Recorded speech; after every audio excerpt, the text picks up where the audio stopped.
Salam hangat untuk Anda, selamat datang kembali dalam pembahasan mendalam kita. Senang bisa kembali. Hari ini kita mau menyelami sebuah ide yang cukup menantang ya, Oh ya, ide apa nih? tentang kekuatan dari merangkul keunikan. Atau ya secara sengaja mencari yang nggak biasa. Menarik.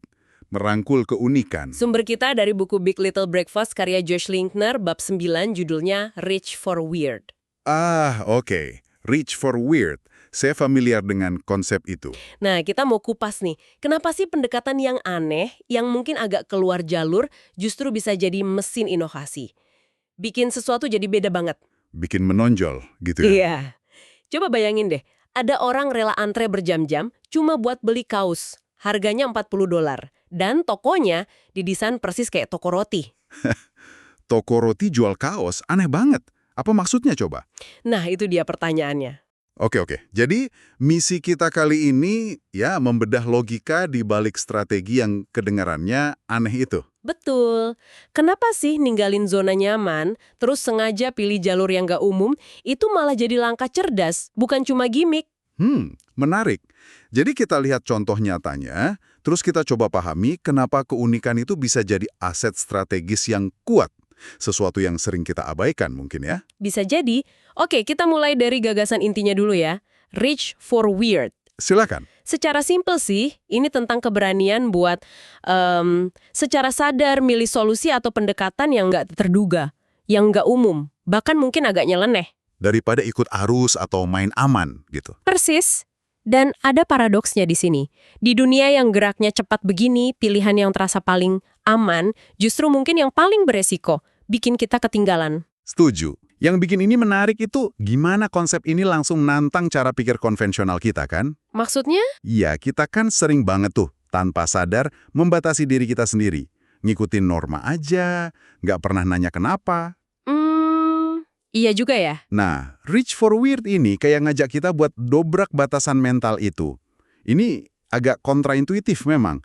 Biasanya kan kita disuruh adaptasi, Tapi ini malah nyuruh jadi beda. justru itu. Keunikan, keberbedaan itu yang diangkat jadi potensi kekuatan. Kayak ngeliat apa yang orang lain gak lihat gitu loh. Oke, paham. Dan contoh paling kuat di bab ini itu kisah Johnny Earl sama merek pakaiannya, Johnny Cupcakes. Johnny Cupcakes. Ini contoh klasik banget. Ini bukan bisnis kaos biasa soalnya. Merek ini punya fans yang loyalnya minta ampun. Kabarnya ada ribuan orang yang sampai rela nato logo Johnny Cupcakes di badan mereka. Wow, sampai segitunya ya. Itu fanatisme sih. Dan toko-tokonya, wah itu cerita lain lagi. Unik banget. Nah, justru disitulah letak kejeniusan strategi anehnya dia. Coba Anda bayangkan, mau jualan kaos, tapi bikin toko yang 100% mirip toko roti. Lengkap ya, ada etalase pendinginnya. Iya, bahkan ada uap palsu dari oven. Ini kan langsung nabrak ekspektasi orang. Pengunjung datang nyari kue, malah nemu kaos. Pasti bingung ya orang pas masuk. Bingung. Mungkin ada yang kesel juga kali ya, ngerasa dikerjain. Tapi pasti banyak juga yang kagum sama konsepnya. Tapi intinya apa? Semuanya jadi ngomongin toko itu kan pengalaman unik. Bahkan yang mungkin awalnya negatif, itu malah jadi bahan omongan, word of mouth. Betul. Orang cerita tentang toko roti aneh yang jual kaos mahal. Nah, itu juga poinnya. Mahal. Padahal industri kaos kan biasanya perang harga ya. Iya. Dia jualnya 35–60 dolar. Edisi khusus bisa ratusan dolar malah. Gila kan? Kalau kita bedah nih, strateginya ini cerdas banget sih. Pertama, ini udah bukan soal jualan produk lagi. Tapi jualan, Pengalaman. Pengalaman yang nggak terlupakan, yang bikin orang pengen cerita. terus yang kedua, Keanehan konsepnya itu sendiri jadi mesin publisitas gratisan yang kuat banget. Jauh lebih ngena daripada iklan biasa. Dengan biaya yang mungkin jauh lebih murah. dan yang ketiga, Ini contoh diferensiasi ekstrim. Di pasar kaos yang ramenya minta ampun, Johnny Cupcakes kayak bikin kategori sendiri aja. Dia nolak mentah-mentah model bisnis toko kaos biasa. nah ini dia manifestasi reach for weird-nya. Tepat sekali. Tapi keanehannya nggak cuma di tokonya kan, taktik pemasarannya juga sama gilanya. Dia nyebutnya cupcake fashion. Oh iya, yang itu juga unik banget. Bukan cuma diskon biasa, dia pernah ubah tokonya jadi rumah hantu pas Halloween. Lengkap pakai musik serem, mesin kabut. Sama kaos edisi terbatas dalam kemasan kotak VHS bekas. Dengan tema film horor palsu gitu kan. Iya. Atau aksi yang lebih gila lagi. Nyewa mobil jenazah dan peti mati beneran cuma buat properti promosi. Nah, itu butuh nyali sih. Tapi berhasil narik perhatian media nasional kan akhirnya. Gratis pula publisitasnya. Atau dia bikin truk es krim jadi toko keliling, terus kaosnya dikemas dalam wadah push pop. Ada-ada aja idenya. Ini bukan sekedar aneh ya, tapi konsisten. Membangun cerita merek yang penuh kejutan, humor, dan ya, ketidakbiasaan. Betul banget. Bahkan sampai detail kecil kayak kartu nama. Itu direndam pewangi mobil biar aromanya kayak frosting vanilya. Serius? Sampai segitunya? Iya, mereka nggak ngandelin budget iklan gede, tapi ngandelin kreativitas tanpa batas. Berani ngelakuin hal yang nggak kepikiran sama orang lain. Kedengerannya agak absurd mungkin ya. Absurd buat sebagian orang mungkin, tapi efektif banget. Aksi-aksi ini, dari yang gede sampai detail kecil, itu konsisten nguatin identitas unik mereknya, biayanya relatif kecil, dibanding potensi publisitas dan buzz yang didapat. Karena keunikannya itu ya. Justru itu. Ini nunjukin gimana merangkul keanehan bisa jadi strategi pemasaran yang efisien banget. Asal dilakuin dengan cerdas dan otentik. Menariknya ternyata ada semacam dukungan ilmiah atau psikologis ya, di balik kenapa jadi beda atau aneh ini bisa jadi kekuatan. Oh ya? Gimana tuh? Buku ini nyebut risetnya Olga Hazan, penulis buku Weird. Dia gali kekuatan jadi seorang outsider, orang luar. Outsider. Menarik. Risetnya berangkat dari pengalaman pribadinya, terus dia wawancara orang-orang yang emang beda di bidangnya. Kayak pembalap NASCAR perempuan atau guru TK laki-laki. Oke, terus apa temuannya Kazan? Nah ini yang signifikan. Dia bilang orang yang sering merasa di luar atau nggak sepenuhnya pas, itu cenderung ngembangin empati yang lebih tinggi. Oh gitu. Kenapa ya? Karena mereka jadi terbiasa ngelihat situasi dari banyak sudut pandang, kan nggak terikat sama satu pandangan dominan. Akibatnya, ini sering nyambung sama kemampuan berpikir kreatif yang lebih bagus, thinking outside the box gitu. Masuk akal sih.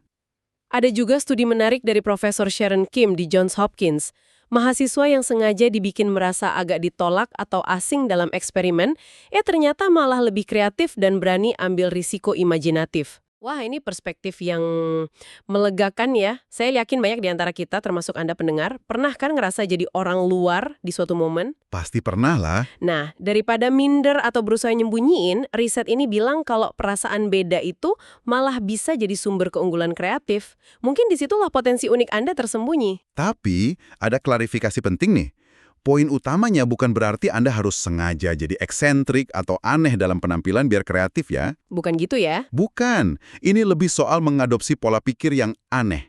Pola pikir yang nggak konvensional. Maksudnya? Berani mempertanyakan yang udah ada. Tepat. Berani secara aktif mempertanyakan status quo, menantang asumsi yang diterima gitu aja, dan menjelajahi opsi-opsi di luar jalur utama. Nggak peduli Anda merasa bagian mayoritas atau minoritas, kayak kata Khozan, menjadi aneh itu bagus dalam arti berani mikir beda. Oke. Jadi gimana caranya kita bisa menerapkan ini dalam konteks kita sendiri gitu? Apa kita harus mulai nyewa mobil jenazah juga? Hahaha, ya gak harus se-ekstrim itu juga. Intinya sih, kata Lingner, latih diri kita buat nggak berhenti di ide pertama atau kedua. Ide yang paling jelas dan aman. Latih otot berpikir aneh gitu ya? Bisa dibilang gitu. Coba pas lagi hadapi masalah atau cari peluang, tanya deh ke diri sendiri. Apa cara paling nggak terduga buat ngedeketin ini ya? Atau, kalau kita abaikan semua aturan nggak tertulis, apa yang mungkin kita lakuin? Jadi dorong diri keluar dari kebiasaan berpikir ya? Betul. Dan ada beberapa langkah praktis yang bisa kita ambil dari filosofi ini. Pertama, coba deh secara sadar tantang asumsi-asumsi dasar yang selama ini kita pegang. Tanya kenapa pada hal-hal yang udah dianggap baku. Oke, challenge assumptions. Terus? Kedua, jangan ragu mempertanyakan cara lama, meskipun mungkin masih jalan. Ada gak cara yang radikal beda, walaupun awalnya kedengaran mustahil? Mempertanyakan the old way. Ketiga, cari inspirasi dari tempat yang gak terduga, dari industri atau bidang lain yang gak nyambung sama sekali. Inovasi kan sering muncul dari persilangan ide. Bener juga. Dan yang paling penting, jangan buru-buru nolak ide cuma karena kedengaran aneh atau nggak praktis di awal. Kasih kesempatan ide liar itu buat bernapas bentar. Siapa tahu ada bibit brilian di dalamnya. Oke, jadi intinya merangkul ketidakbiasaan, keunikan, atau yang kita sebut aneh ini bukan sekedar gaya-gayaan ya. Bukan sama sekali. Kalau lihat contoh Johnny Cupcakes dan dukungan riset psikologi tadi, ini malah bisa jadi strategi yang kuat banget. Buat inovasi, diferensiasi, ya buat hasil yang beda aja gitu. Ini tentang ngelihat dunia dengan kacamata yang sedikit miring mungkin ya. Bisa jadi. Persis. Pesan kuncinya itu kayak peringatan. Di dunia yang terus berubah ini, main terlalu aman, terlalu ikut arus, itu justru bisa jadi jalan buntu. Bikin kita biasa-biasa aja, atau malah ketinggalan.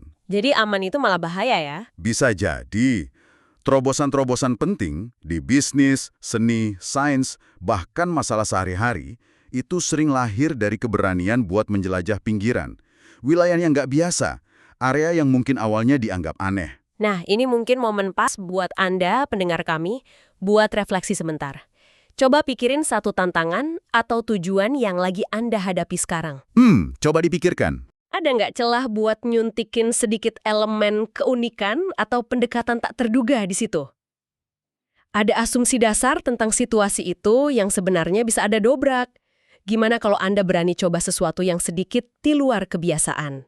Dan sebagai bahan renungan akhir nih, kita balik lagi ke paradoks di awal tadi. Kalau kita terima ide bahwa solusi paling aman, itu justru paling berisiko jangka panjang. Karena bikin kita kaku dan gampang disaingi. Nah, pertanyaannya jadi, ide aneh apa yang selama ini Anda pinggirkan?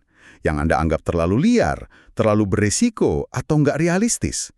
Jangan-jangan, disitulah potensi terobosan terbesar Anda. Wah, pertanyaan yang dalam tuh. Layak kita bawa pulang dan pikirin. Semoga jadi pemantik ide ya. Pastinya. Terima kasih banyak sudah bergabung dalam pembahasan mendalam kita kali ini, mengupas bab Reach for Weird dari Big Little Breakthroughs. Semoga ada percikan inspirasi untuk Anda semua. Terima kasih kembali. Sampai jumpa di penjelajahan kita berikutnya.